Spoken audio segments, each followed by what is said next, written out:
الرحيم إنا أنزلنا إليك الكتاب بالحق لتحكم بين الناس بما أراك الله ولا تكن للخائنين خصيما واستغفر الله إن الله كان غفورا رحيما ولا تجادل عن الذين يختانون أنفسهم إن الله لا يحب من كان خوانا أثيما يستخفون من الناس ولا يستخفون من الله وهو معهم إذ يبيتون ما لا يرضى من القول وكان الله بما يعملون محيطا ها أنتم هؤلاء جادلتم عنهم في الحياة الدنيا فمن يجادل الله عنهم يوم القيامة أم من يكون عليهم وكيلا ومن يعمل سوءا أو يظلم نفسه ثم يستغفر الله يجد الله غفورا رحيما ومن يكسب إثما فإنما يكسبه على نفسه وكان الله عليما حكيما ومن يكسب خطيئة أو إثما ثم يرمي به بريئا فقد احتمل بهتانا وإثما مبينا. بارك الله لنا ولكم في القرآن العظيم ونفعنا وإياكم بالآيات والذكر الحكيم إنه تعالى جواد كريم ملك بر رؤوف رحيم ورب حليم. نحمد الله تعالى ونصلي على رسوله الكريم وعلى آله الطيبين وأصحابه الأكرمين أجمعين. نشهد أن لا إله إلا الله وحده لا شريك له ونشهد أن سيدنا ومولانا محمدا عبده ورسوله صلى الله عليه وسلم. أما بعد فقد قال الله تبارك وتعالى في عظمة رسوله وشرف حبيبه فأعوذ بالله من الشيطان الرجيم بسم الله الرحمن الرحيم إن الله وملائكته يصلون على النبي يا أيها الذين آمنوا صلوا عليه وسلموا تسليما. اللهم صل وسلم وزد وبارك على حبيبك ونبيك سيدنا ومولانا محمد وعلى آله وصحابته أجمعين. چشم اقوام یہ نظارہ ابد تک دیکھے رفت شان رفعنا لک ذکرک دیکھے. چشم اقوام یہ نظارہ ابد تک دیکھے رفت شان رفعنا لک ذکرک دیکھے. قوت عشق سے ہر پست کو بالا کر دے دہر میں اسم محمد سے اجالا کر دے. صلی اللہ علیہ وآلہ آلہ وصحابہ وبارک وسلم تسلیما کثیرا دائما ابدا سرمدا. معزز برادران ملت اسلامیہ، اللہ رب العزت کے فضل و کرم سے اس کے حسن توفیق سے سلسلہ وار ہفتہ وار درس تفسیر قرآن مجید کے ضمن میں منعقد ہونے والی ہے. آج کی نشست نمبر 63 ہے، نشست نمبر 63 ہے جس میں آپ ہم جمع ہوئے ہیں.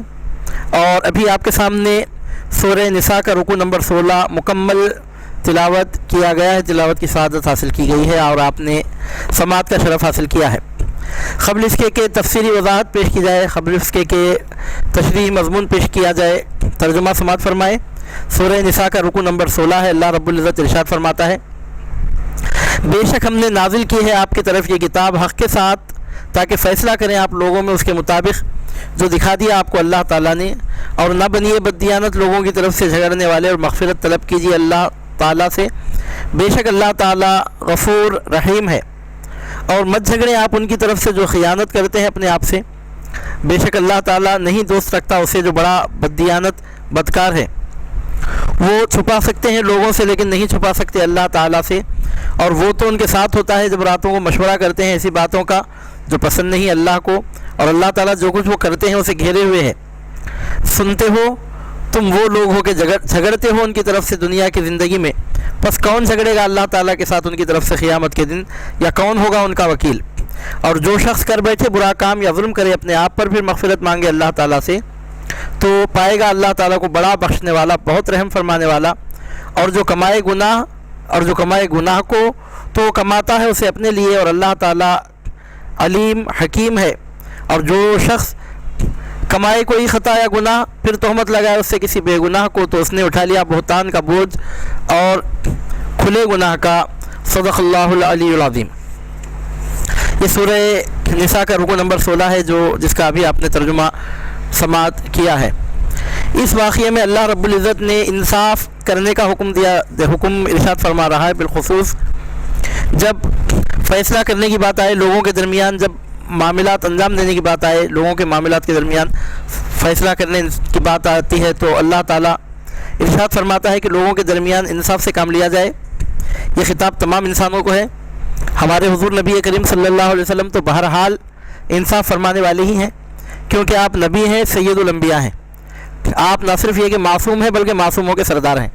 ناممکن ہے کہ آپ سے کوئی گناہ ہو، کیونکہ انبیاء سب کے سب گناہوں سے پاک ہوتے ہیں، پیغمبروں سے کبھی کوئی گناہ سرزد نہیں ہوتا۔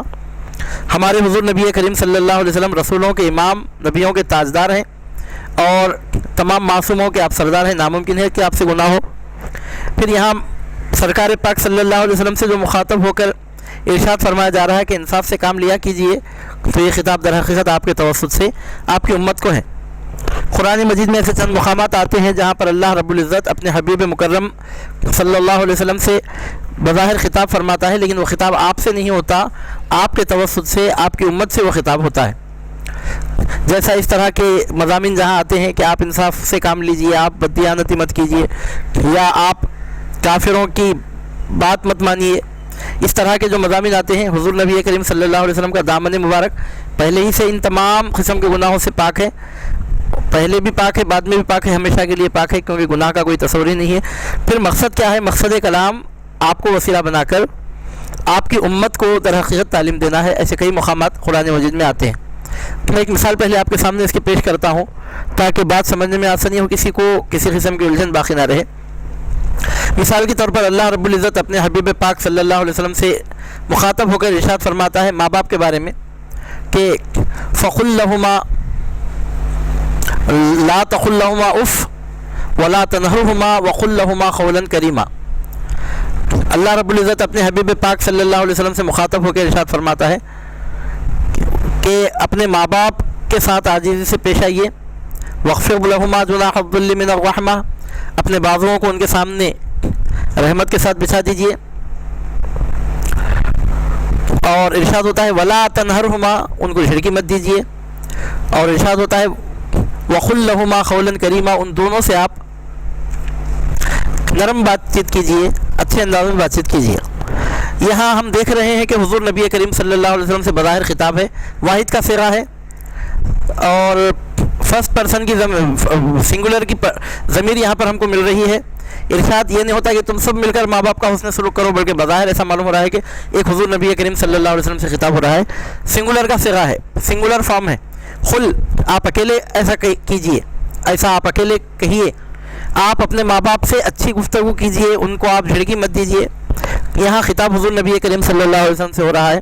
تاریخ اسلام کا ایک مبتدی بھی یہ بات جانتا ہے، ایک معمولی درجے کی معلومات رکھنے والا مسلمان بھی اس بات کو جانتا ہے کہ جب یہ آیت مبارکہ نازل ہوئی تھی تو اس وقت ہمارے حضور نبی کریم صلی اللہ علیہ وسلم کے نہ والد ماجد دنیا میں موجود تھے، نہ آپ کی والدہ ماجدہ، کیونکہ آپ کے دنیا میں تشریف لانے سے پہلے والد گرامی واصل بحق ہوئے تھے، اور عمر شریف جب 6 سال کی تھی تو آپ کی والدہ ماجدہ واصل بحق ہوئیں، اور قرآن مجید کا نزول تو 40 سال کی عمر کے بعد شروع ہوا۔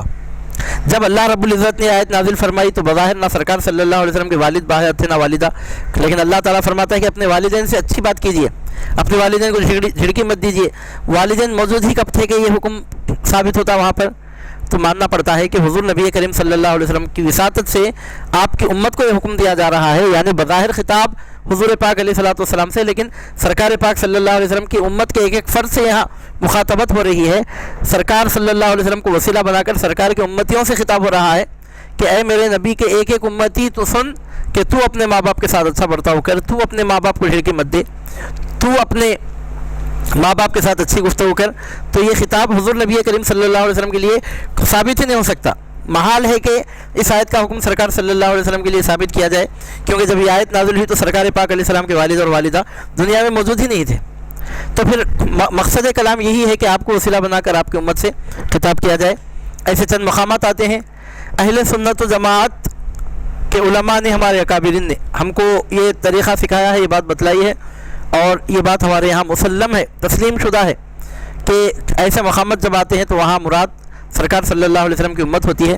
لیکن بدعقیدہ فرقوں میں یہ بات دیکھنے میں آتی ہے کہ وہ لوگ بے ادبی سے کام لیتے ہوئے حضور نبی کریم صلی اللہ علیہ وسلم کی طرف نامناسب باتوں کو منسوب کرنا چاہتے ہیں۔ تو ہم ان سے یہ پوچھتے ہیں کہ عقل نام کی تمہارے پاس چیز ہے، وہ چیز کے جس کو عقل کہتے ہیں، اس کا ایک معمولی حصہ بھی تم کو اگر عطا ہوا ہے دست خداوندی سے، اللہ رب العزت کی بارگاہ سے، تو پھر یہ بتاؤ کہ اس آیت میں تم کیا کہو گے جس میں اللہ تعالیٰ فرماتا ہے کہ اے حبیب آپ اپنے ماں باپ کے ساتھ اچھی گفتگو کیجیے، ان کو جھڑکی مت دیجیے۔ جب یہ آیت نازل ہوئی تو سرکار صلی اللہ علیہ وسلم کے والدین دنیا میں موجود کب تھے؟ جب موجود نہیں تھے تو پھر سنگولر کے صیغے میں، یہاں پر سنگولر فارم میں یہاں پر حکم دینے کا مقصد کیا ہے؟ پھر تو ماننا پڑے گا، سر جھکا کر ماننا پڑے گا، گھٹنے ٹیک کر ماننا پڑے گا کہ یہاں خطاب سرکار صلی اللہ علیہ وسلم سے نہیں ہے، کیونکہ آپ کے والدین اس وقت دنیا میں بظاہر جلوہ فرما ہی نہیں تھے۔ تو لا محالہ توجیہ کرنا پڑے گا کہ آپ کے وسیلے سے خطاب آپ کی امت سے کیا جا رہا ہے۔ جب وہاں یہ توجیہ ہو سکتی ہے تو اسی سے ثابت ہوتا ہے کہ ایسے تمام مقامات پر ایسی ہی توجیہ کرنا واجب ہے۔ جو چیز حضور نبی کریم صلی اللہ علیہ وسلم کی شان کے مناسب نہ ہو، اس بات کو سرکار صلی اللہ علیہ وسلم سے ہرگز منسوب نہیں کیا جا سکتا۔ ایسی بات اگر آتی ہے تو یہ توجیہ کرنا واجب ہے کہ یہاں پر خطاب حضور نبی کریم صلی اللہ علیہ وسلم کی امت سے ہو رہا ہے۔ تو اب یہاں اللہ رب العزت ارشاد فرماتا ہے، یہ سورہ نساء کا رکوع نمبر 15 ہے، ارشاد ہوتا ہے، رکوع نمبر 16 ہے، اللہ تعالیٰ ارشاد فرماتا ہے بے شک ہم نے نازل کی ہے آپ کی طرف یہ کتاب۔ اس کتاب سے مراد قرآن مجید ہے، حق کے ساتھ، تاکہ فیصلہ کریں آپ لوگوں میں اس کے مطابق جو دکھا دیا اللہ تعالیٰ نے آپ کو، اور نہ بنیے بددیانت لوگوں کی طرف سے جھگڑا کرنے والے، اور مغفرت طلب کیجیے اللہ سے، بے شک اللہ تعالیٰ غفور رحیم ہے۔ تو ظاہر سی بات ہے کہ حضور نبی کریم صلی اللہ علیہ وسلم ہمیشہ انصافی سے کام کر لیتے ہیں۔ تو خطاب آپ کی امت سے کیا جا رہا ہے، آپ کو بظاہر آپ سے خطاب ہے اور در حقیقت آپ کی امت سے خطاب ہے۔ ان آیات مبارکہ میں اس رکوع کی تفسیر سننے سے پہلے، اس کے تفسیری مضامین سننے سے پہلے ایک واقعہ آپ سماعت کیجئے، کیونکہ ان آیتوں میں اسی واقعے کی طرف اشارے کیے جا رہے ہیں۔ ان آیتوں کا شان نزول وہی واقعہ ہے۔ اس کا پس منظر یہ ہے کہ حضور نبی کریم صلی اللہ علیہ وسلم کے زمانے مبارکہ میں ایک واقعہ پیش آیا، اور اس واقعے کے ضمن میں یہ مبارک آیتیں نازل ہوئی۔ سورہ نساء مدنی ہے، ہجرت کے بعد نازل ہوا، تو یہ واقعہ بھی ہجرت کے بعد کا واقعہ، مدینہ طیبہ کا واقعہ ہے۔ واقعہ یہ ہوا تھا کہ انصار کے بنی ظفر قبیلے کے ایک شخص جس کا نام طعمہ بن عبیرق تھا، اس نے اپنے ہمسایہ حضرت قتادہ بن نعمان جو مشہور صحابی ہیں رضی اللہ تعالیٰ عنہ کے مکان میں نخل لگا کر کچھ زرہیں اور آٹے کی بوری چرا لی، اور ایک یہودی زید بن سمین کے ہاں جا کر رکھ آیا۔ حضرت قتادہ بن نعمان رضی اللہ تعالیٰ عنہ کے گھر میں رات کو چوری ہوئی۔ چوری کرنے والے کا نام تھا طعمہ بن عبیرق، اس نے چوری کی تھی، طعمہ اس کا نام تھا۔ تو طعمہ نے حضرت قتادہ بن نعمان کے گھر میں چوری کی۔ کچھ زرہیں تھیں جو جنگ کے موقع پر تلوار کا وار روکنے کے لیے استعمال کی جاتی ہیں، وہ جنگ میں پہننے والی ٹوپی وغیرہ، کچھ جنگی سامان چوری ہوا، آٹے کا ایک تھیلا چوری ہوا۔ تو چوری کرنے والا تھا طعمہ نے چوری کی اور لے جا کر ایک یہودی کے گھر میں لے جا کر رکھ دیا راتوں رات۔ اس یہودی کا نام زید بن سمین تھا۔ تو زید یہودی کے گھر میں لے جا کر طعمہ نے چوری کا سامان رکھا۔ صبح ہوئی، قتادہ بن نعمان رضی اللہ تعالیٰ عنہ اٹھے، دیکھے کہ فلاں سامان چوری ہوا ہے۔ چوری کا پتہ چلا تو ان کو گمان ہوا اپنے پڑوسی طعمہ پر، تو انہوں نے دریافت کیا، اس بارے میں معلوم کیا، تو طعمہ نے قسم کھا کر کہہ دیا کہ مجھے تو اس کے بارے میں کوئی علم نہیں ہے۔ قسم کھا کر کہہ دیا کہ میں کچھ جانتا ہی نہیں۔ اللہ کا کرنا ایسا ہوا کہ اتفاق سے وہ جو آٹے کی بوری چوری ہوئی تھی، آٹے کی تھیلی چوری ہوئی تھی، اس میں ایک سوراخ تھا، اور جس راستے سے وہ تھیلی لے جائی گئی تھی اس راستے میں آٹے کے نشانات پائے گئے۔ اس کو یاد نہیں رہا طعمہ کو، اس کا خیال نہیں گیا اس بات کی طرف کہ اس میں سوراخ رہا ہوگا اور آٹے سے نشان پڑ رہا ہوگا، کیونکہ جب آدمی اس قسم کے معاملات انجام دیتا ہے تو ایسی کچھ نشانی بچی جاتی ہے جس کی طرف خیال نہیں جاتا. تو آٹے کے نشان کو دیکھ کر حضرت قتادہ بن نعمان رضی اللہ تعالیٰ عنہ نے راستے کا تعین کیا کہ جیسے جیسے آٹا راستے میں دکھتا گیا آپ آگے بڑھتے گئے. بڑھتے بڑھتے زید یہودی کے گھر کو آپ پہنچے اور اس کے گھر کی تلاشی لی تو اس کے گھر میں سے چوری کا پورا سامان برآمد ہو گیا. زید بن سمین کے گھر میں سے چوری کا سامان برآمد ہوا. تو اب اس یہودی نے کہا کہ میں چور نہیں ہوں، تیمہ نے لا کر یہ سامان میرے پاس رکھا ہے. اور کئی یہودیوں نے بھی اس بات کی تصدیق کی کہ یہ یہودی زید چور نہیں ہے، تیمہ نے اس کے پاس لا کر یہ سامان رکھا ہے.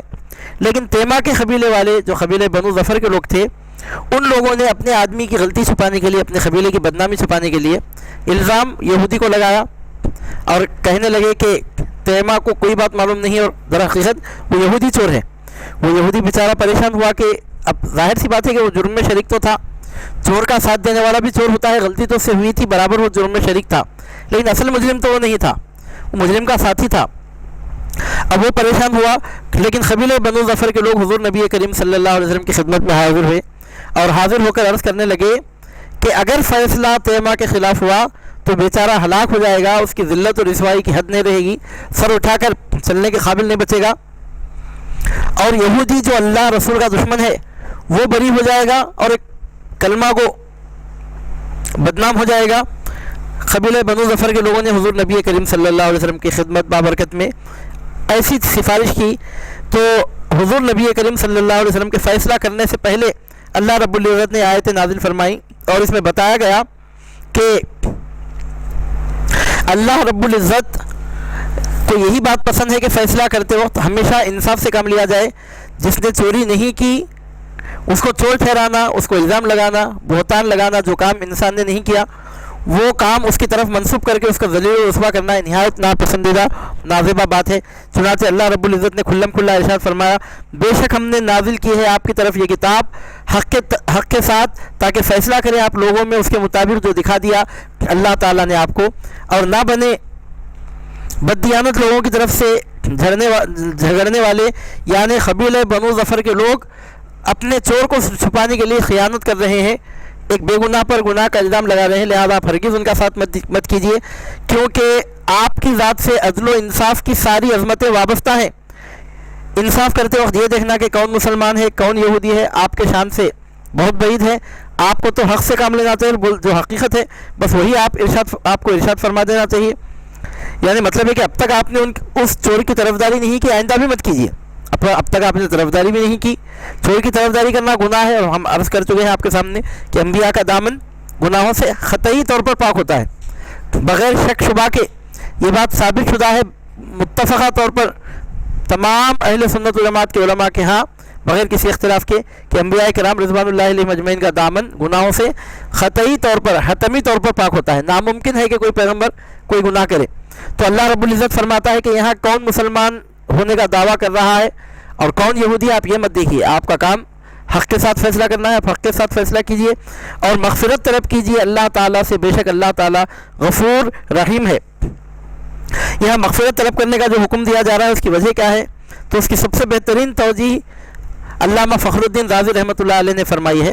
یعنی سرکار صلی اللہ علیہ وسلم نے مجرم کی طرفداری نہیں کی، پھر بھی سرکار کو حکم دیا جا رہا ہے کہ واستغفر اللہ سے مغفرت طلب کیجیے. کیا مطلب ہے اس کا؟ تو اس کی بہترین توجیہ وہ ہے جو علامہ فخر الدین رازی رحمۃ اللہ علیہ نے تفسیر کبیر میں ارشاد فرماتے ہیں کہ آپ لوگوں کے لیے مغفرت طلب کیجیے جن لوگوں کی جانب سے تیمہ کی سفارش ہوئی ہے، تیمہ کی جن لوگوں نے طرفداری کی ہے، مجرم کا ساتھ دے کر ایک بے گناہ کو الزام لگانے کا جنہوں نے منصوبہ بنایا ہے. آخر وہ بھی تو آپ کے امتی ہیں، آپ کے غلام ہیں، وہ بھی تو مسلمان ہیں. تو ان مسلمانوں کے لیے جن سے غلطی سرزد ہوئی آپ مغفرت طلب کیجیے.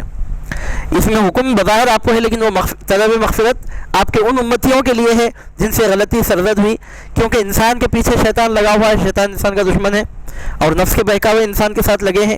قبیلہ بنو ظفر کے لوگ یہ چاہتے تھے کہ قبیلے کی بدنامی نہ ہو، لیکن اللہ رب العزت نے کھلے طور پہ ارشاد فرمایا کہ آپ کی شان کریمی سے اسی بات کی توقع یہی ہونا چاہیے کہ آپ ہمیشہ حق کی بات کریں. اب یہ جو معاملات پیش آ گئے درمیان میں اس کے بارے میں ارشاد ہوتا ہے واستغفر اللہ، اور اللہ تعالیٰ سے طلب مغفرت کیجیے. یہ طلب مغفرت کس کے لیے ہے؟ تو علامہ فخر الدین راوی فرماتے ہیں ان مسلمانوں کے لیے مغفرت طلب کیجیے جنہوں نے ناحق تیما کا ساتھ دیا، قبیلہ بنو ظفر کے جن لوگوں نے اپنے آدمی کی طرفداری کرتے ہوئے جس گناہ کے مستحق بنے، ان گناہ گاروں کے لیے آپ مغفرت طلب کیجئے، کیونکہ آخر وہ بھی تو آپ کے امتی ہیں۔ بے شک اللہ تعالیٰ غفور رحیم ہے، اگر آپ ان کے لیے مغفرت طلب فرمائیں گے تو اللہ تعالیٰ گناہوں کو معاف فرمانے والا، رحم فرمانے والا ہے۔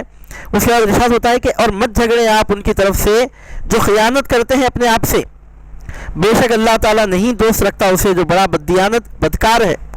اس سے پہلے بھی ہم عرض کر چکے ہیں کہ صحابہ کرام رضوان اللہ علیہ مجمعین کے بارے میں بھی یہ بنیادی بات ہمیشہ قرآن کا حدیث کا درس سنتے ہوئے ذہن میں رکھنا چاہیے کہ صحابہ کرام رضوان اللہ علیہ مجمعین سے اگر گناہ سرزد ہو جائے تو کوئی ناممکن بات نہیں ہے، پیغمبروں کی طرح صحابہ گناہوں سے پاک نہیں ہے، مگر صحابہ کرام رضوان اللہ علیہ مجمعین کی طرف بھی گناہوں کی نسبت کرنا یا ان گناہوں کی بنیاد پر صحابہ کی پکڑ کرنا، ان پر انگلی اٹھانا قطعی طور پر حرام ہے، کیونکہ قرآن مجید سے ثابت ہے کہ اللہ رب العزت نے قرآن میں وعدہ فرمایا ہے تمام صحابہ سے کہ ان کو جنت میں داخل فرمائے گا۔ صحابہ پیغمبروں کی طرح گناہ سے معصوم نہیں ہے، ہو سکتا ہے ان سے کوئی گناہ ہو جائے لیکن فوراً ان کو توبہ کی توفیق دے دی جاتی ہے۔ عام مسلمانوں کے جیسا ان کا معاملہ نہیں ہوتا کہ بے نمازی ہے تو مرنے تک بے نمازی ہی ہے، شرابی ہے تو مرنے تک شرابی پیتا جا رہا ہے، سودخور ہے تو مرنے تک سود ہی کھاتا جا رہا ہے، قاتل ہے تو مرنے تک قتل ہی کرتا جا رہا ہے۔ ایسا معاملہ صحابہ کرام رضوان اللہ علیہ مجمعین کا ہرگز نہیں ہوتا۔ بچخاذ بشریت ان سے اگر کوئی گناہ سرزد بھی ہو جاتا ہے تو اللہ رب العزت اپنے فضل و کرم سے، اپنے حسن توفیق سے ان کی ایسی رہنمائی فرماتا ہے کہ بہت جلد اس گناہ سے وہ توبہ کر لیتے ہیں۔ اور حدیث پاک میں آتا ہے کہ التائب من الذنب کمن لا ذنب لہ، گناہ سے توبہ کرنے والا ایسا ہے گویا اس نے گناہ کیا ہی نہیں۔ تو اس قسم کی آیتوں کی بنیاد پر صحابہ کرام رضوان اللہ علیہ مجمعین کی شان عظمت کو گھٹانے کا طریقہ اختیار کرنا اہل سنت والجماعت کے عقیدے کے خلاف ہے۔ صحابہ کو ہم معصوم نہیں کہتے، پیغمبروں کی طرح ان سے گناہ ہو سکتا ہے مگر ان کو توبہ کی توفیق دے دی جاتی ہے، کیونکہ تمام صحابہ سے اللہ رب العزت نے جنت میں داخلہ دینے کا وعدہ فرمایا ہے۔ کل وعد اللہ الحسنہ، قرآن کی آیت سے ثابت ہے، حدیثوں کے سے ثابت ہے کہ صحابہ کرام سب کے سب جنت میں جائیں گے اور جہنم کی بھنک بھی نہیں سونگیں گے۔ تو ایک صحابی جہنم کی بھاپ بھی کسی ایک صحابی کو نہیں لگے گی، جہنم سے کوئی دور کا ان سے واسطہ نہیں رہے گا، کیونکہ حضور نبی کریم صلی اللہ علیہ وسلم کے صحابی ہیں۔ رہا معاملہ بتخاذ بشریت گناہ ہونے کا، عین ممکن ہے کیونکہ وہ نبی نہیں ہے اور غیر انبیاء سے گناہ ہو سکتا ہے، مگر اللہ تعالیٰ ان کو توبہ کی توفیق عطا فرما دیتا ہے۔ تو ارشاد ہوتا ہے کہ مت جھگڑے آپ ان کی طرف سے جو خیانت کرتے ہیں، یہ بات ہمیشہ پیش نظر رکھنا چاہیے۔ اب قبیلہ بنو ظفر کے جن لوگوں نے تیما کی طرفداری کی تھی، گناہ گار ہوئے، گناہ کیا، اور ظاہر سی بات ہے کہ صحابہ تھے، اہل ایمان تھے، لیکن اس بنیاد پر ان کو برا بھلا کہنا ہے، ان کی شان عظمت گھٹانا جائز نہیں ہے، گھٹانے کی بات کرنا یہ قطعی طور پہ مناسب نہیں ہے۔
امام حضور نبی کریم صلی اللہ علیہ وسلم کے علم غیب کا منکر ہو تو اس امام کے پیچھے نماز پڑھنا مکروہ تحریمی ہے، اور اگر ایسی نماز پڑھی ہے تو نماز کو دوہرا لینا واجب ہے۔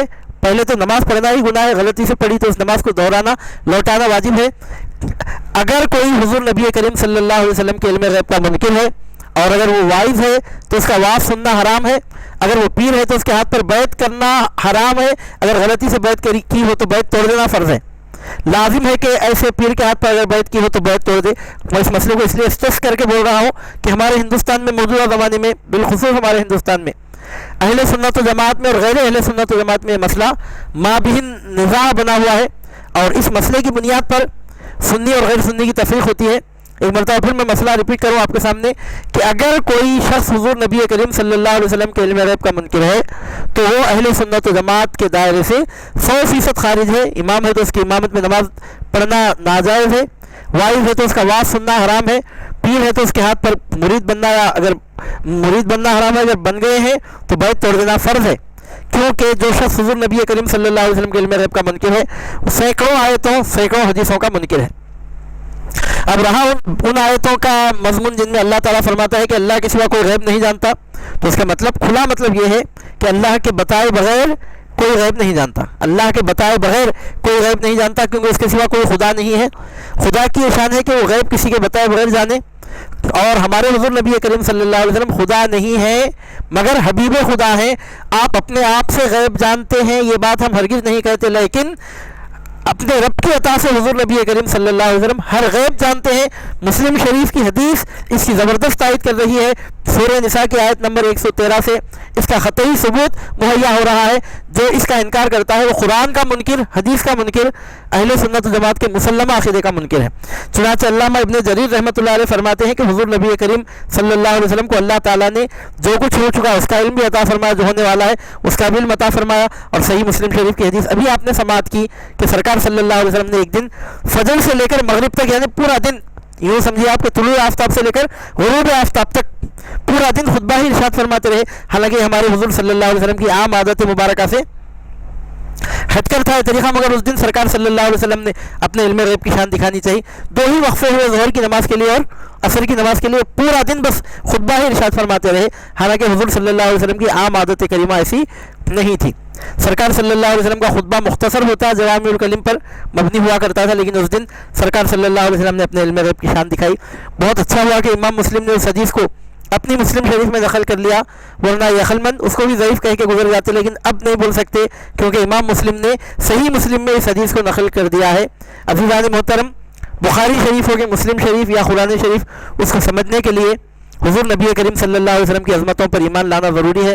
اور بات نکلی ہے تو ایک بات اور بھی میں آپ کے سامنے عرض کر دوں کہ سرکار پاک صلی اللہ علیہ وسلم کی شان اقدس میں ادنا درجے کی گستاخی بے ادبی کرنا، بہت بڑے درجے کی نہیں، ادنا درجے کی گستاخی بے ادبی کرنا کھلا کفر ہے۔ اس بات پر امت کے پورے علماء کا اتفاق ہے، کسی کا کوئی اختلاف نہیں ہے۔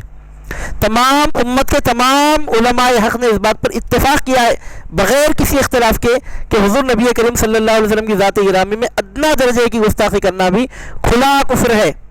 ان لوگوں کے ایمان کا کیا حال ہوگا کہ جو قرآن مجید اس لیے پڑھتے ہیں کہ حضور نبی کریم صلی اللہ علیہ وسلم کی عظمت کو گھٹانے کے لیے آیتیں پیش کریں، احادیث مبارکہ اس لیے پڑھتے ہیں کہ چن چن کر وہ حدیثیں نکال کر بتائیں کہ سرکار صلی اللہ علیہ وسلم کے علم غیب کی نفی کی جائے۔ ہم ابھی آپ کے سامنے عرض کر چکے ہیں کہ ہم اپنے نبی کو خدا نہیں مانتے، خدا کا بندہ کہتے ہیں۔ التحیات میں ہم پڑھتے ہیں، التحیات پڑھنے کے بعد نماز میں تشہد میں ہم پڑھتے ہیں التحیات للہ والصلوات والطیبات، السلام علیک ایھا النبی ورحمۃ اللہ وبرکاتہ، السلام علینا وعلی عباد اللہ الصالحین، اشہد ان لا الہ الا اللہ واشہد ان محمدا عبدہ ورسولہ۔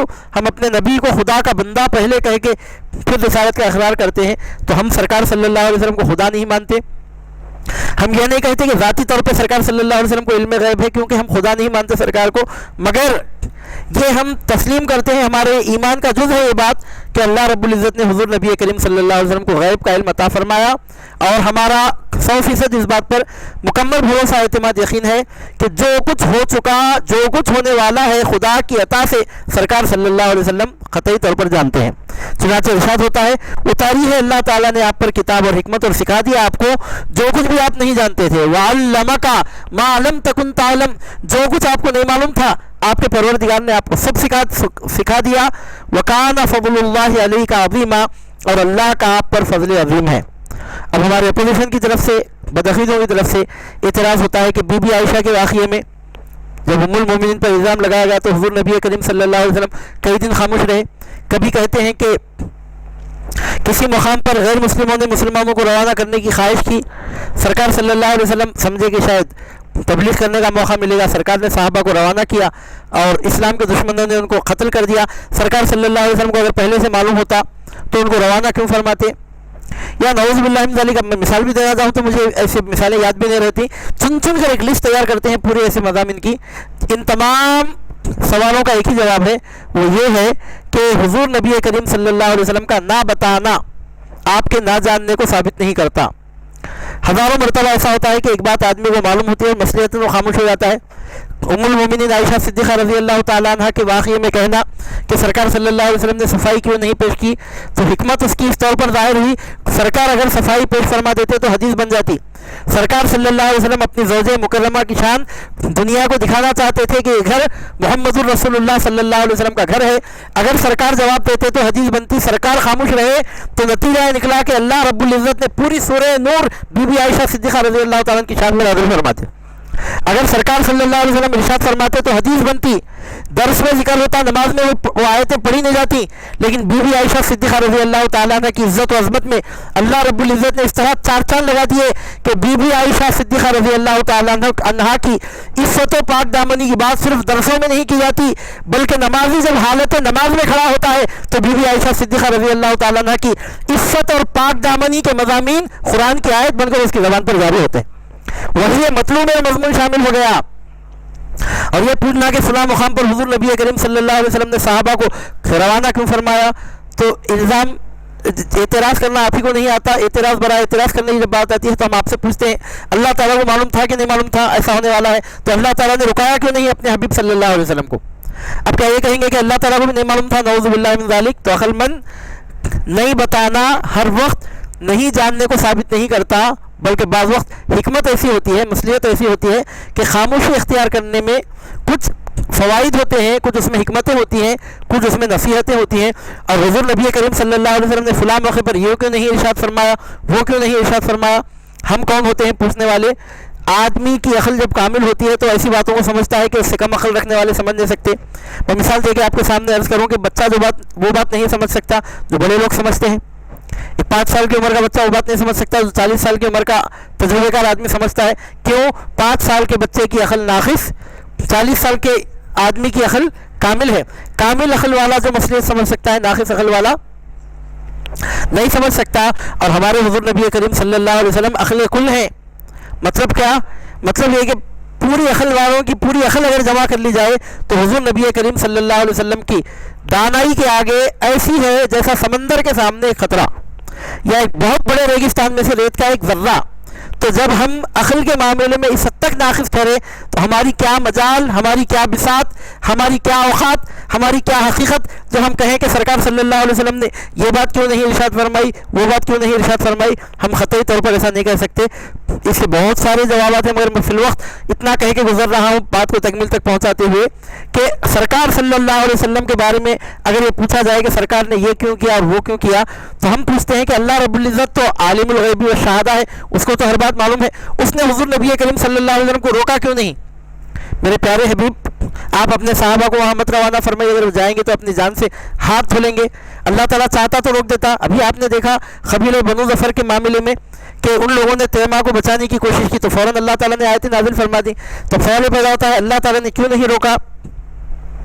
اب اس کا جواب دیا جائے گا کہ اس میں اللہ تعالیٰ کی حکمت ہے، وہ شہادت کا ثواب عطا فرمانا تھا، موت کی جگہ مقرر ہے، موت کا وقت مقرر ہے، ہر انسان کی پیدائش سے پہلے اس کی موت کی جگہ بھی مقرر ہے، وقت بھی مقرر ہے، عمر مقرر ہے، زندگی کے اوقات مقرر ہیں۔ اور شہادت کا ثواب دینا اللہ تعالیٰ کو منظور تھا، چنانچہ ہوا، تو ہم کہیں گے یہ سب جوابات حضور نبی کریم صلی اللہ علیہ وسلم کے علم کے تعلق سے وہ سب جوابات ثابت ہو جاتے ہیں۔ تو اس سے یہ ثابت نہیں ہوتا کہ حضور نبی کریم صلی اللہ علیہ وسلم غیب نہیں جانتے۔ میں پھر ایک مرتبہ آپ کے سامنے عرض کرتا ہوں، بالذات ہم حضور نبی کریم صلی اللہ علیہ وسلم کو عالم الغیب نہیں مانتے، کیونکہ ہم سرکار کو خدا نہیں مانتے۔ بالذات کسی چیز کو جاننا یہ خدا کی صفت ہے۔ خدا کی وہ شان ہے کہ اس نے وجود بخشا تو مخلوق وجود میں آئی۔ جب حضور نبی کریم صلی اللہ علیہ وسلم اپنے وجود میں اللہ تعالیٰ کے محتاج ٹھہرے تو علم میں اللہ تعالیٰ کے محتاج کیوں نہ ہوں گے؟ جب آپ وجود مبارک میں اللہ تعالیٰ کے محتاج ٹھہرے تو علم میں بدرجہ اعلیٰ محتاج ہیں اور تمام صفات میں محتاج ہیں۔ جب وجود میں محتاج ہیں تو پورے صفات میں محتاج ہیں۔ یہ بات ثابت شدہ ہے، ہر ایمان والا یہ بات جانتا ہے۔ سمجھ میں نقطۂ توحید آ تو سکتا ہے، تیرے دماغ میں بت خانہ ہو تو کیا کہیے۔ اب ہے بعض لوگوں کو شوق کہ وہ شرک کی سرٹیفکیٹ بانٹنا چاہتے ہیں۔ ہم ان سے یہ کہیں گے کہ اپنے سرٹیفکیٹ تم اپنے گھر میں رکھو، ہم کو تم سے سرٹیفکیٹ لینے کی کوئی ضرورت نہیں ہے، کیونکہ ہمارے نبی برحق صلی اللہ علیہ وسلم نے قیامت کی صبح تک کے لیے ہم کو سند عطا فرما دی ہے توحید کی۔ چنانچہ صحیح بخاری شریف میں وہی بخاری صبح سے شام تک جس کو تم پڑھنے کے باوجود سمجھ نہیں سکتے، اس بخاری شریف میں حدیث موجود ہے۔ حضور نبی کریم صلی اللہ علیہ وسلم فرماتے ہیں، قسم خدا کی اس بات کا مجھے ہرگز ڈر نہیں ہے کہ تم میرے بعد شرک کرو گے، مجھے ڈر ہے کہ دنیا کی محبت تمہیں تباہ کرے گی، وہ کما قال صلی اللہ علیہ وسلم۔ تو حضور نبی کریم صلی اللہ علیہ وسلم کی امت کا دامن شرک سے قطعی طور پر پاک ہے، اور اہل سنت و جماعت کا متفق عقیدہ ہے کہ اللہ رب العزت نے حضور نبی کریم صلی اللہ علیہ وسلم کو غیب کا علم عطا فرمایا ہے، اور اللہ کی عطا سے حضور نبی کریم صلی اللہ علیہ وسلم غیب جانتے ہیں۔ چنانچہ ارشاد ہوتا ہے کہ اتاری ہے اللہ تعالیٰ نے آپ پر کتاب اور حکمت، اور حکمت سے یہاں مراد حدیث شریف ہے۔ اگر کوئی شخص قرآن کو ماننے کی بات کرے، حدیث کو نہ ماننے کی بات کرے تو قطعی طور پہ گمراہ ہے، کیونکہ اللہ تعالیٰ نے یہاں کتاب کے ساتھ حکمت عطا فرمانے کا بھی، حکمت نازل کرنے کا بھی ذکر فرمایا۔ وَأَنزَلَ اللَّهُ عَلَيْكَ الْكِتَابَ وَالْحِكْمَةَ، آپ پر اللہ نے نازل کی کتاب اور حکمت۔ حکمت سے مراد حضور نبی کریم صلی اللہ علیہ وسلم کی حدیث مبارکہ ہے۔ اگر کوئی حدیث کو چھوڑ کر قرآن پر عمل کرنے کی بات کرتا ہے، اس کو اوپن چیلنج ہے، 2 رکعت نماز پڑھ کے نہیں بتا سکتا قرآن مجید کی بنیاد پر، کیونکہ نمازوں کی رکعتیں قرآن مجید میں ذکر نہیں ہے۔ فجر کی نماز 2 رکعت پڑھو، ظہر کی 4، عصر کی 4، مغرب کی 3، عشاء کی 4 فرض پڑھو، قرآن میں کہیں بھی نہیں ہے۔ اور ایک رکعت میں رکوع کتنے ہوں، سجدے کتنے ہوں، پہلے ٹھہرنا چاہیے کہ پہلے سجدہ کرنا چاہیے، جلسہ پہلے ہو کہ قوما، اس کا ذکر آپ کو کہیں بھی قرآن مجید میں نہیں ملتا۔ بس اسی پر آپ قیاس فرما لیجئے۔ اگر کوئی شخص یہ ضد کر کے بیٹھے کہ میں قرآن کے علاوہ کسی چیز پر عمل نہیں کروں گا، حدیث کو نہیں مانوں گا، وہ بدبخت مر جائے گا۔ 2 رکعت نفل، 2 رکعت نماز اللہ رب العزت کی بارگاہ میں ادا کرنے کے قابل نہیں بچے گا، وہ بدبخت نماز بھی پڑھنے کے قابل نہیں بچے گا اگر وہ حدیث کو نہیں ماننے کی بات کرتا ہے تو۔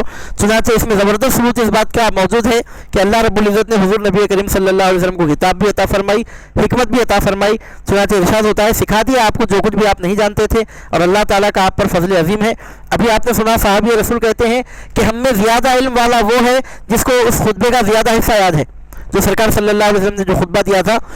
جو کم یاد رکھا وہ چھوٹا علم ہے، جو زیادہ یاد رکھا وہ بڑا علم ہے۔ اور حضرت شیخ عبداللہ محدث دہلوی رحمۃ اللہ علیہ ارشاد فرماتے ہیں کہ اللہ تعالیٰ کی جانب سے حضور نبی کریم صلی اللہ علیہ وسلم کو 3 قسم کے علوم عطا ہوئے۔ ایک علم وہ ہے جس کی آپ نے کھلے عام تبلیغ فرما دی، کھلے عام تبلیغ ہو گئی، یعنی نماز فرض ہے، رمضان کے روزے ہیں، زکوٰۃ اور حج کے مسائل ہیں، حلال حرام کے مسائل ہیں، ظاہری شریعت کے مسائل ہیں۔ ایک تو علم وہ ہے کھلے عام، آپ نے اس کی تبلیغ فرما دی اور تمام مسلمان وہ سنتے ہیں، جانتے ہیں، علم حاصل کر سکتے ہیں۔ اور دوسرا علم وہ ہے کہ حضور نبی کریم صلی اللہ علیہ وسلم نے وہ علم عام لوگوں کے سامنے پیش نہیں کیا، خاص لوگوں کے سامنے وہ علم پیش کیا، کیونکہ وہ علم ایسا علم ہے کہ ہر کسی میں کیپیسٹی، وہ گنجائش نہیں ہے کہ اس کو سنبھال سکے، چنانچہ ہر کسی کے سامنے وہ علم پیش نہیں کیا گیا۔ سرکار صلی اللہ علیہ وسلم نے اپنے ان مخصوص صحابہ تک یہ علم پہنچایا جن کے بارے میں آپ کی مرضی تھی۔ چنانچہ وہ دوسری قسم کا، دوسری کیٹیگری کا علم وہ ہے کہ جو عام لوگوں تک نہیں پہنچا۔ صحیح بخاری شریف میں کتاب العلم میں حدیث ملتی ہے، حضرت ابو ہریرہ رضی اللہ تعالیٰ عنہ فرماتے ہیں کہ مجھے حضور نبی کریم صلی اللہ علیہ وسلم سے 2 قسم کے علوم عطا ہوئے۔ ایک علم تو وہ ہے جو لوگوں میں کھلے عام میں بولتا پھرتا، میں ذکر کرتا ہوں، چرچا کرتا ہوں۔ دوسرا علم وہ ہے کہ اگر وہ علم میں لوگوں کے سامنے بیان کروں گا تو آپ نے اپنی شہرت پکڑ کر فرمایا، اگر وہ علم میں لوگوں کے سامنے بیان کروں تو لوگ میرا گلا کاٹ دیں گے۔ اگر وہ علم میں لوگوں کے سامنے بولنا شروع کیا، مجھے اپنی جان کا خوف ہے، لوگ میرا گلا کاٹ دیں گے۔ وہ کیا بات ہوگی جو لوگ اس حد تک نہیں سمجھ سکتے کہ اگر آپ بیان فرما دیتے تو آپ کے جان کے دشمن خون کے پیاسے بن جاتے، وہ کس قسم کا علم رہا ہوگا؟ یہ جو دوسری قسم کا علم ہے، اس علم کے بارے میں صوفیہ اتفاق فرماتے ہیں کہ یہ علم حضور نبی کریم صلی اللہ علیہ وسلم نے اپنے چند صحابہ کو عطا فرمایا، جن میں خلفائے راشدین بدرجہ اولیٰ اس کے امین بنے، اس کے وارث و امین بنے، اور خلفائے راشدین میں بالخصوص مولا کائنات علی مرتضیٰ کرم اللہ وجہہ الکریم سے یہ علم سلاسل طریقت میں منتقل ہوا۔ اولیاء صوفیاء کرام بزرگان دین وہ علم جانتے ہیں۔ اور تیسری قسم کا علم وہ ہے، حضرت شیخ عبدالحق محدث دہلوی مدارج النبوہ میں ارشاد فرماتے ہیں، تیسرا علم وہ حضور نبی کریم صلی اللہ علیہ وسلم کو عطا ہوا کہ اگر سرکار پاک تیسرا علم وہ عطا ہوا کہ سرکار صلی اللہ علیہ وسلم وہ علم نہ عام لوگوں کے سامنے پیش فرماتے ہیں نہ خاص لوگوں کے سامنے، وہ ایسا مضمون ہے کہ کرامن کاتبین کو، جبریل امین کو اس کی خبر نہیں، کسی نبی مرسل، کسی ولی مقرب، کسی عارف واصل کو اس کا پتہ نہیں۔ وہ ایسا علم ہے یا تو دینے والا خدا جانتا ہے یا لینے والے مصطفیٰ جانتے ہیں، وہاں پر کسی تیسرے کا کوئی دخل نہیں ہے، دینے والے خدا کو معلوم، لینے والے مصطفیٰ کو معلوم، کسی کو وہ علم حضور نبی کریم صلی اللہ علیہ وسلم نے عطا ہی نہیں فرمایا۔ تو بہرحال اللہ تعالیٰ فرماتا ہے کہ اتاری ہے اللہ تعالیٰ نے آپ پر کتاب اور حکمت، اور سکھا دیا آپ کو جو کچھ بھی آپ نہیں جانتے تھے، اور اللہ تعالیٰ کا آپ پر فضل عظیم ہے۔ وہ علم کیا ہوتا ہوگا، اس کی کیفیتیں کیا ہوتی ہوں گی، اس کی ایک مثال میں آپ کے سامنے ذکر کرتا ہوں۔ ہمارے سرکار حضور پیران پیر غوث اعظم دستگیر ارشاد فرماتے ہیں کہ اگر میں اپنا راز سمندروں پر ڈالوں تو سمندر خشک ہو جائے۔ آپ مجھے بتائیے کیا کوئی سمندر کو خشک کرنے کی طاقت رکھتا ہے؟ کوئی بڑے سے بڑا سائنٹسٹ یہ دعویٰ کر سکتا ہے کہ پوری زمین پر سے میں پانی کو مٹا کر بتا دوں گا؟ کیا یہ بات ممکن ہے؟ اگر ایسی کوشش کی جائے تو پلانٹ جل جائے گا، اپنی جگہ باقی نہیں رہے گا۔ کسی نے نہ دعویٰ کیا ہے نہ کر سکتا ہے۔ کسی انسان کے بس کی بات ہی نہیں کہ پورے سمندر کو سکھا دے، کیونکہ زمین پر 67% پانی ہی ہے اور 33% خشکی ہے۔ یعنی مطلب یہ کہ زمین کے 3 حصوں میں سے 2 حصہ صرف پانی سے گھرا ہوا ہے۔ تو اب کون پانی کو مٹا سکتا؟ پانی کو مٹانے کا مطلب کیا ہے؟ اگر پانی کو ادھر سے ادھر ڈھکیلا جائے تو ادھر سے ادھر ڈھکیل دیں گے تو ادھر کا حصہ اگر خالی ہوا تو ادھر کا حصہ بھر جائے گا۔ وہ بھی میں سمجھانے کے لیے آپ کے سامنے عرض کر رہا ہوں، ورنہ سمندر کے پانی کو کون ڈھکیل سکتا ہے؟ ناممکن ہے، امپاسبل ہے، محال ہے۔ لیکن میرے پیر حضور غوث اعظم دستگیر ارشاد فرماتے ہیں یعنی انسان کا جہاں بس نہیں چلتا وہاں بھی آپ کی مرضی مبارک نافذ ہو سکتی ہے اگر اللہ تعالیٰ کا حکم ہو، اجازت ہو، اس کی توفیق سے، اس کے اذن سے۔ فرماتے ہیں کہ اگر میں اپنا راز سمندر پر ڈالوں تو سمندر خشک ہو جائے، میں اگر اپنا راز آگ پر ڈالوں تو آگ سرد ہو جائے۔ اس کے بعد فرماتے ہیں کہ اگر میں اپنا راز مردے پر ڈالوں تو مردہ زندہ ہو کر اٹھ کر کھڑا ہو جائے۔ عزیزان محترم، اور یہ باتیں صرف بولنے کی حد تک نہیں ہے۔ خیر سمندر کو خشک کر کے تو سرکار غوث پاک نے نہیں دکھایا۔ اب رہا معاملہ آگ کو ٹھنڈی کرنے کا، جب آپ کے متوسلین اگر آپ کے متوسلین جہنم میں جائیں گے تو اس کی نوبت آئے گی اور آپ سرکار صلی اللہ علیہ وسلم کے فیضان سے شفاعت فرما کے بتائیں گے کس طرح آگ آپ کے غلاموں پہ بے اثر ہوگی۔ لیکن عزیزان محترم، مردے کو زندہ کرنے کی جو بات ہے وہ کرامت ایک مرتبہ نہیں، 2 مرتبہ نہیں، 12 آپ سے سرزد ہوئی ہے۔ فرماتے ہیں کہ اپنا راز میں مردے پر ڈالوں تو مردہ زندہ ہو جائے۔ اور یہ کرامت کب سرزد ہوئی؟ احیاء اموات کی۔ آپ ابھی بغداد شریف کو گئے نہیں تھے، علم حاصل کرنے کی منزلیں طے نہیں فرمائے تھے، اس وقت سے وہ راز آپ کو حاصل تھا، تو پتہ چلتا ہے کہ وہ علم لدنی ہے، من جانب اللہ عطا ہونے والا علم ہے۔ تو ایسے مشہور واقعہ ہے، آپ لوگ سن رکھے ہوں گے یقیناً، کہ ایک مرتبہ حضور پیرانی پیر کے نانا جان حضرت عبداللہ سومئی کے دروازے پر ایک غمزدہ عورت روتے ہوئے اپنے چھوٹے سے بچے کو گود میں لے کر آپ کے دروازے پر حاضر ہوئی، رونے لگی کہ میرا بچہ جہاں بلب ہے، بچہ مرنے والا ہے، بالکل موت کی آخری ہچکیاں لے رہا ہے۔ ماں کی ممتا تھی، اس کے دل میں کیا آیا ہوگا، اس کے دل نے کیا کہا ہوگا۔ تو تڑپتی ہوئی فریاد کرتی ہوئی دروازے پر پہنچی۔ حضرت عبداللہ سومئی رحمۃ اللہ علیہ کو پتہ چلا کہ ایک عورت دروازے پر ٹھہری ہے، بچہ گود میں ہے اور جہاں بلب ہے، شان سمدیت کا ظہور ہو رہا تھا۔ آپ دیکھ رہے تھے لوہے محفوظ کر کے اس کے بچے کی زندگی کا چراغ گل ہونے والا ہے، چنانچہ اب باہر تشریف نہیں لے گئے۔ اب آپ جا کر باہر اس کے تڑپنے کو دیکھنا برداشت نہیں کر سکتے، چنانچہ آپ باہر ہی نہیں گئے، وہ بیچاری دروازے ہی پر کھڑی رہ گئی۔ آپ کو معلوم ہونے کے باوجود آپ گئے نہیں، کیونکہ آپ اس کی طرف دیکھ نہیں سکتے تھے، یہاں تک کہ اس کا بچہ مر گیا۔ سرکار غوث پاک کا بچپن شریف تھا، جب اس عورت کا بچہ مرا تو وہ تڑپنے لگی، بلکنے لگی، اور بچے کا جنازہ اس کے ہاتھ میں تھا۔ بچے کے جنازے کو لپٹا کر جس درد بھرے انداز میں رونے لگی، حضور پیرانی پیر سے دیکھا نہیں جا سکا۔ آپ نے جا کر اس عورت سے مخاطب ہو کر فرمایا کہ اس قدر کیوں رو رہی ہو؟ تو عورت کہنے لگی کہ آپ کے نانا جان تشریف نہیں لائے، کچھ کرم توجہ نہیں فرمائی، بچہ مر گیا، اس لیے میں رو رہی ہوں کہ میرا بچہ مر گیا ہے۔ پھر بچے کے جنازے کو لپٹ کر جس درد بھرے انداز میں وہ فریاد کرنے لگی، رونے لگی، تو حضور غوث پاک سے دیکھا نہیں گیا۔ آپ کا دریائے رحمت جوش میں آیا، فیض قادریت جوش میں آیا۔ آپ نے اس عورت سے مخاطب ہو کے فرمایا کہ تیرا بچہ مرا کہاں ہے، دیکھ وہ تو زندہ ہے۔ اس عورت کو حیرت ہوئی کہ ابھی تو بچہ مرا ہے اور آپ فرماتے ہیں کہ بچہ زندہ ہے۔ آنکھیں پوچھ کر ایک مرتبہ نظر بھر کر دیکھتی ہے تو کیا دیکھتی ہے کہ بچے کے جسم میں زندگی کے آثار پائے جا رہے ہیں، گئی ہوئی روح پلٹ کر آ گئی ہے، بچے کا جسم حرکت کر رہا ہے۔ عزیزان محترم، اس کے بعد روایت میں آتا ہے کہ حضرت عبداللہ سومئی رحمۃ اللہ علیہ کو جب یہ پتہ چلا کہ اس قسم کی کرامتیں آپ سے سرزد ہو رہی ہیں تو آپ نے چاہا کہ تربیت فرما دیں، یعنی معاملات اقوانیہ میں اس طرح عمل دخل دینا مناسب نہیں ہوتا۔ یہ آپ چاہتے تھے کہ حضور پیرانی پیر کو یہ ادب سکھائیں کہ ایسے معاملات اپنا انجام دیجیے، کیونکہ ایسا کرنا مناسب نہیں ہوتا، شان بندگی ہے کہ ایسے موقع پر خاموشی اختیار کی جائے، کچھ ایسی تربیت آپ فرمانا چاہتے تھے۔ روایتوں میں آتا ہے کہ حضرت عبداللہ سومئی رحمۃ اللہ علیہ حضور پیرانی پیر کو کچھ سرزنش کرنا چاہتے تھے کہ آپ نے ایسا کیوں کیا، جیسا بچوں کو سمجھانے کے لیے ڈانٹ ڈپٹ کرتے ہیں، ایسا کچھ ان کا ارادہ تھا۔ حضور پیرانی پیر کو اندازہ ہوا تو آپ آگے تشریف لے گئے۔ عبداللہ سومئی پیچھے بھاگتے رہے تو پیرانی پیر سامنے بھاگتے رہے۔ جب دروازے تک پہنچے تو پیرانی پیر دروازے کے باہر نکل گئے۔ حضرت عبداللہ سومئی باہر نکلے تو حضور پیرانی پیر ایک قبرستان میں پہنچ گئے، سامنے مقبرہ تھا، اندر تشریف لے گئے۔ عبداللہ سومئی بھی چاہتے تھے کہ مقبرے میں تشریف لے جائیں کہ حضور پیرانی پیر نے اہل قبرستان کو، قبرستان کے مدفونین کو حکم دیا کہ جتنے مردے اس قبرستان میں مدفون ہیں میں حکم دیتا ہوں کہ سب اللہ کے حکم سے اٹھ کر کھڑے ہو جاؤ اور اس طرح میرے سامنے ایک دوسرے سے لگ کر دیوار بن کر کھڑے ہو جاؤ کہ میرے نانا جان مجھ تک پہنچ نہ سکیں۔ یہ حکم نکلنا تھا حضور پیرانی پیر کی زبان مبارک سے کہ جتنے مردے اس قبرستان میں مدفون تھے اللہ تعالیٰ کے فضل سے پورے زندہ ہوئے اور حضور پیرانی پیر کے اطراف دیوار بن کر اس طرح کھڑے ہو گئے کہ حضرت عبداللہ سومئی وہاں تک پہنچ نہیں سکتے۔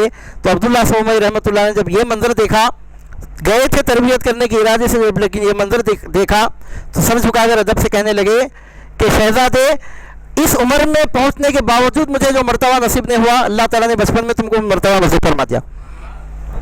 اب یہ درس قرآن ہو رہا ہے، ہمارا درس ریکارڈ ہو رہا ہے، وقت آنے پر اپلوڈ بھی ہوگا۔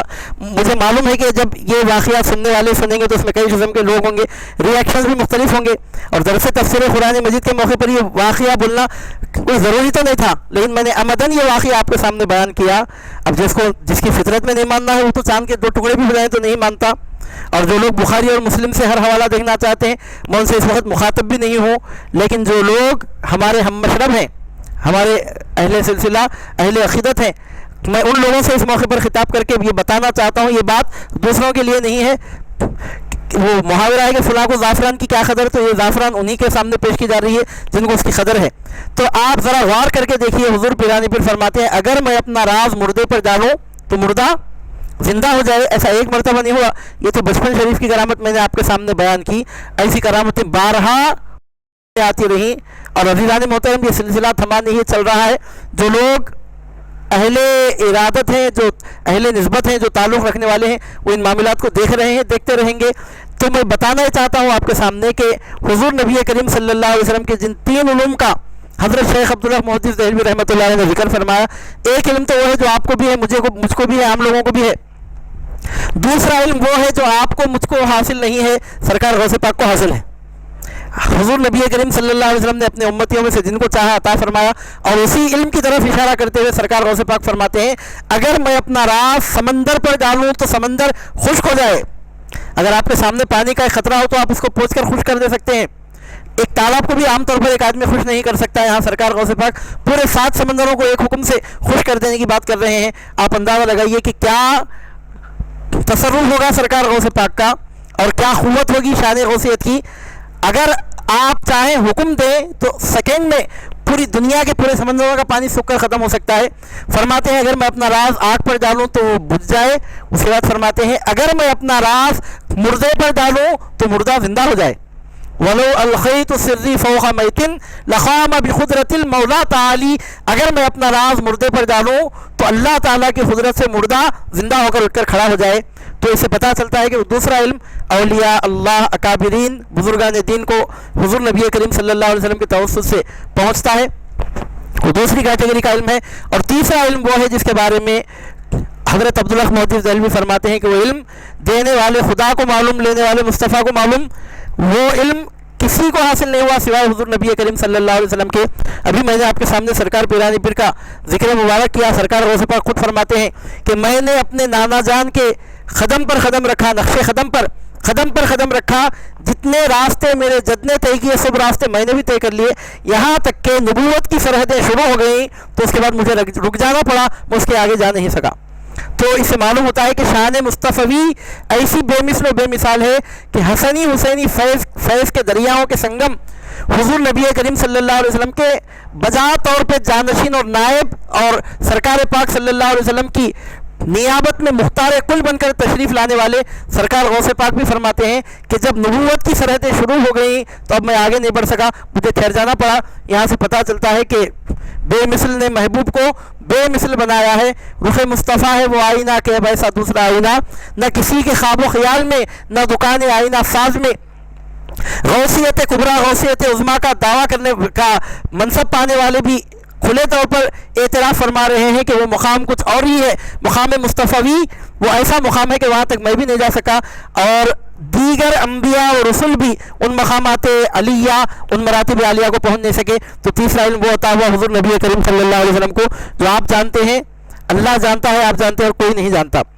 اور اس سے پتہ چلتا ہے کہ حضور نبی کریم صلی اللہ علیہ وسلم جتنا علم جانتے ہیں وہ پورا علم تمام لوگوں تک نہیں پہنچا. ایک علم عام لوگوں تک پہنچا، ایک علم خاص لوگوں تک پہنچا، اور ایک علم وہ ہے جو آپ جانتے ہیں آپ کے سوا، سوائے خدا کے عطا فرمانے والے کے سوا، اور آپ کے سوا کوئی نہیں جانتا. یہ بات میں اپنی طرف سے عرض کر رہا ہوں.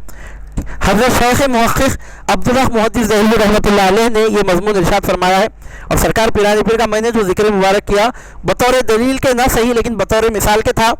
شیخ محقق عبداللہ محدث دہلوی نے جو فرمایا ہے کہ دوسرا علم خاص لوگوں کو عطا ہوا ہے، تو مثال دینے کے لیے میں نے سرکار پیرانی پیر کا ذکر مبارک کیا.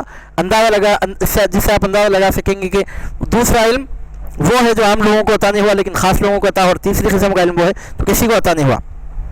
تو اس سے حضور نبی کریم صلی اللہ علیہ وسلم کے علم غیب کا زبردست ثبوت مل رہا ہے. ارشاد ہوتا ہے وَأَنزَلَ اللَّهُ عَلَيْكَ الْكِتَابَ وَالْحِكْمَةَ، اور اتاری ہے اللہ تعالیٰ نے آپ پر کتاب اور حکمت. وَعَلَّمَكَ مَا لَمْ تَكُنْ تَعْلَمْ، اور جو کچھ بھی آپ نہیں جانتے تھے سب آپ کے پروردگار نے آپ کو سکھا دیا، آپ کو بتا دیا. وَكَانَ فَضْلُ اللَّهِ عَلَيْكَ عَظِيمًا، اور اللہ کا فضل آپ پر عظیم ہے. یعنی اللہ تعالیٰ نے جو آپ پر فضل فرمایا تھوڑا فضل نہیں ہے، اللہ کا فضل آپ پر عظیم ہے. کتنا عظیم ہے؟ اتنا عظیم ہے کہ سوائے آپ کے اتنا بڑا فضل اور کسی پر نہیں ہوا، بلکہ جس پر بھی جو بھی فضل ہوا، جس پر بھی جو بھی انعام ہوا وہ آپ کے توسط سے ہوا، آپ کے وسیلے سے ہوا، آپ کے طفیل سے ہوا. اس کے بعد ارشاد ہوتا ہے آخر میں کہ نہیں کوئی بھلائی ان کی اکثر سرگوشیوں میں. یعنی مطلب یہ کہ لوگ جو الگ تھلگ ہو کر گفتگو کیا کرتے ہیں، خفیہ امور اور رازدارانہ باتیں کرتے ہیں، اس میں تضیع اوقات ہوتا ہے، بسا اوقات غیبتیں ہوتی ہیں غیر ضروری طور پر لوگوں کے بارے میں. تو ایسے معاملات سے مسلمان کو بچنا چاہیے. باہمی گفتگو وہ اچھی ہے، مشورے وہ اچھے ہیں جس میں ان معاملات پر غور کیا جائے کہ کسی ضرورت مند کی ضرورت کیسے پوری کی جائے، اصلاحی منصوبے بنائے جائیں، نیکی کے کاموں کو عملی جامہ پہنایا جائے، فتنہ و فساد کی جو آگ بھڑک رہی ہے اس کو روکنے کی کوشش کی جائے. ایسے مشورے فائدہ مند ہیں. اس کے علاوہ جو بیکار قسم کی گفتگو ہوتی ہے جس سے دین یا دنیا کا کوئی فائدہ وابستہ نہیں ہوتا، اس قسم کی سرگوشیوں مشوروں میں وہ ضائع کرنا ایمان والوں کی شان سے بعید ہے. ارشاد ہوتا ہے نہیں کوئی بھلائی ان کی اکثر سرگوشیوں میں بجز ان لوگوں کے جو حکم دیں صدقہ دینے کا یا نیک کام کا یا صلح کرانے کا لوگوں میں، اور جو شخص کرے یہ کام اللہ تعالیٰ کی رضامندیاں حاصل کرنے کے لیے تو ہم عطا فرمائیں گے اسے اجر عظیم. بیکار مشورے کر کے وہ ضائع کرنا کوئی فائدہ مند کام نہیں ہے. البتہ چند کام ایسے ہیں کہ ان کاموں کے سلسلے میں مشورے کرنا جبکہ اللہ تعالیٰ کی رضامندی حاصل کرنے کی نیت سے ہو تو باعث اجر و ثواب ہے. مثال کے طور پر حکم دینا لوگوں کو صدقہ دینے کے لیے یا نیک کام کا حکم دینا یا لوگوں کے درمیان صلح کرانا، ایسے اچھے نیک کاموں کے لیے جو مشورے کیے جاتے ہیں وہ البتہ ضرور فائدہ مند ہیں کہ ان پر اجر و ثواب ملتا ہے. اب اس رکوع کی آخری آیت ہے جس میں اللہ رب العزت ارشاد فرماتا ہے اور جو شخص مخالفت کرے اللہ اس کے رسول، جو شخص مخالفت کرے رسول کی اس کے بعد کہ روشن ہو گئی اس کے لیے ہدایت کی راہ اور چلے اس راہ پر جو الگ ہے مسلمانوں کی راہ سے، تو ہم پھیر دیں گے اسے جدھر وہ خود پھرا ہے اور ڈال دیں گے اسے جہنم میں، اور یہ بہت ہی بری پلٹنے کی جگہ ہے. صدق اللہ العلی العظیم. یہاں اللہ رب العزت ارشاد فرماتا ہے دو قسم کے لوگوں کی سخت مذمت ہو رہی ہے. ایک قسم کے لوگ وہ کہ جو رسول کی مخالفت کریں حق واضح ہو جانے کے بعد، اور دوسرے قسم کے وہ لوگ جو مسلمانوں کے راستے کو چھوڑ کر دوسرے راستے پر چل نکلیں۔ سرکار صلی اللہ علیہ وسلم کی امت جب کسی بات پر اجماع کر لے، اجماع سے ہٹ کر الگ نئے مسائل نکال کر ان پر عمل کریں، مسلمانوں کے عام طریقے سے ہٹ کر عمل کریں، ایسے لوگوں کی سخت مذمت کی جا رہی ہے۔ ارشاد ہوتا ہے جو شخص ہدایت کی راہ واضح ہو جانے کے بعد، روشن ہو جانے کے بعد رسول کی مخالفت کرے، یا جو مسلمانوں کے راستے کو چھوڑ کر الگ راستے پر چل پھرے، ہم اسے ادھر ہی پھیر دیں گے جدھر وہ پھرا ہے، اور ڈال دیں گے اسے جہنم میں، اور یہ بہت ہی بری پلٹنے کی جگہ ہے۔ اسے پتہ چلتا ہے کہ سنت رسول کی مخالفت کرنے سے آدمی جہنمی بنتا ہے، اس کا انکار کرنے سے۔ اگر نفس کی کوتاہی کی وجہ سے، سستی کی وجہ سے اگر عمل نہیں کرا وہ الگ بات ہے، مخالفت کرنا، انکار کی نیت سے اس کو جھٹلانا، ایسا کرنے سے آدمی جہنم میں بنتا ہے۔ اور دوسری بات یہ کہ سرکار صلی اللہ علیہ وسلم کی امت جب کسی بات پر اجماع کر لیتی ہے تو اس اجماع سے ہٹ کر جانا بھی آدمی کے لیے جہنم کے دروازے کھولنا ہے۔ جب سرکار صلی اللہ علیہ وسلم کی امت کسی بات پر اجماع کر لے، پوری امت جب کسی بات پر جمع ہو جائے تو پھر اس کے خلاف نہیں جانا چاہیے، کیونکہ اللہ تعالیٰ فرماتا ہے کہ ایسا کرنے والا مسلمانوں کے طریقے سے ہٹ کر الگ طریقوں پر جانے والا گویا جہنم کے راستوں پہ جا رہا ہے۔ ایسا نہیں ہونا چاہیے، کیونکہ جہنم بہت بری پلٹنے کی جگہ ہے۔ تو اس آیت مبارکہ سے مسئلہ ثابت ہوتا ہے کہ حضور نبی کریم صلی اللہ علیہ وسلم کی امت جب کسی بات پر اجماع کر لے، سینکڑوں مسئلے ایسے ہیں جو اجماع امت سے ثابت ہوتے ہیں، سرکار صلی اللہ علیہ وسلم کی امت جب کسی بات پر اجماع کر لے، پوری امت جب کسی مسئلے پر متفق ہو جائے، تو اب اس کے بعد ریسرچ کے نام پر، تحقیق کے نام پر، علم کے نام پر الگ الگ عنوانات قائم کر کے اس کی مخالفت کرنا، پوری امت کے طریقے سے ہٹ کر الگ راستے پر چل نکلنا، یہ سخت گمراہی کا سبب ہے۔ مثال کے طور پر پوری امت کے اکابرین، پوری امت کے علماء کا، اہل حق کا اس بات پہ اجماع ہے کہ اس وقت حنفی، شافعی، مالکی، حنبلی، یہ چار طریقے ایسے ہیں شریعت مطہرہ کے مسائل پر عمل کرنے کے لیے کہ چاروں کے چاروں برحق ہیں، اور کسی ایک طریقے پر عمل کرنا ہر مسلمان کے لیے ضروری ہے۔ اس بات پر تمام اہل حق کا اجماع ہو چکا۔ اب اگر کوئی کہے کہ نہیں، ان چار مسالک میں کسی مسلک پر عمل کرنا کوئی ضروری نہیں ہے، تو اجماع امت کے خلاف ہے۔ مثال کے طور پر امت کا اجماع ہو گیا ہے کہ عورتوں کو مسجدوں میں جماعت سے نماز پڑھنے کے لیے نہیں آنا چاہیے۔ امیر المومنین عمر فاروق رضی اللہ تعالیٰ عنہ کے دور میں اجماع ہو گیا، صحابہ کا، امت کا اجماع ہوا۔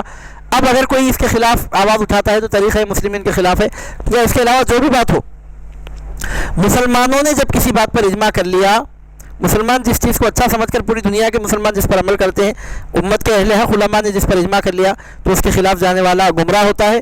اور گمراہی سے بچنے کا طریقہ یہ کہ سنت رسول کے ساتھ اجماع امت کی بھی، اس کا بھی پورا لحاظ رکھا جائے، اور اجماع امت کے بعد اس راستے، مسلمانوں کے راستے کو چھوڑ کر دوسرے راستے پر چل نکلنا گمراہی کا سبب ہے۔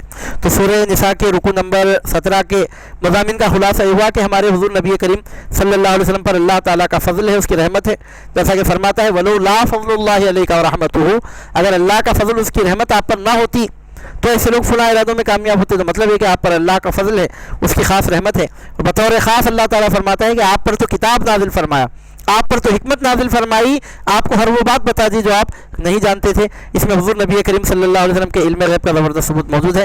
بتایا گیا کہ حضور پاک علیہ الصلوۃ والسلام پر اللہ تعالیٰ کا فضل کم، تھوڑا، مختصر نہیں ہے۔ وَكَانَ فَضْلُ اللَّهِ عَلَيْكَ عَظِيمًا، میرے پیارے حبیب مصطفیٰ، اللہ کا فضل آپ پر عظیم ہے، اللہ کا فضل آپ پر بڑا ہے، اللہ نے آپ پر فضل عظیم فرمایا۔ اور ساتھ ہی اس بات کا پتہ چلتا ہے کہ بیکار قسم کے مشورے، غیبتوں میں وقت ضائع کرنا، غیر ضروری مشوروں، سرگوشیوں میں وقت ضائع کرنا نامناسب بات ہے۔ اچھے کاموں کے لیے اگر مشورے کیے جائیں تو یقیناً باعث اجر و ثواب ہے۔ اور آخر میں بتایا گیا کہ رسول کے طریقے کو چھوڑ کر رسول اکرم صلی اللہ علیہ وسلم کی سنت کا انکار کرنے سے، یا اجماع مسلمین کے بعد کسی مسئلے میں الگ راستہ اختیار کرنے سے آدمی گمراہ ہوتا ہے، اور گمراہی جہنم میں جانے کا سبب بنتی ہے۔ تو ہم کو سنت رسول کی پیروی بھی کرنا چاہیے، اور اجماع امت کے بعد الگ راستے پر بہک نکلنا یہ گمراہی کا طریقہ ہے۔ جب سرکار کی امت کسی مسئلے پر اجماع کر لے تو ہم کو بہرحال اس کی پیروی کرنا چاہیے، اور یہی اہل حق کا، اہل ہدایت کا، ہدایت پانے والوں کا طریقہ ہے۔ اللہ تعالیٰ سے دعا ہے کہ پروردگار عالم آپ کو، ہم کو حضور نبی کریم صلی اللہ علیہ وسلم کی سنت کی صحیح معنوں میں پیروی کرنے کی توفیق عطا فرمائے، اور سرکار پاک علیہ الصلوۃ والسلام کی امت کے اہل حق نے جن راستوں کو اختیار فرمایا ہے انہی راستوں پر چلنے کی ہمیں توفیق عطا فرمائے۔ اهدنا الصراط المستقيم صراط الذين أنعمت عليهم غير المغضوب عليهم ولا الضالين آمين، وآخر دعوانا أن الحمد لله رب العالمين۔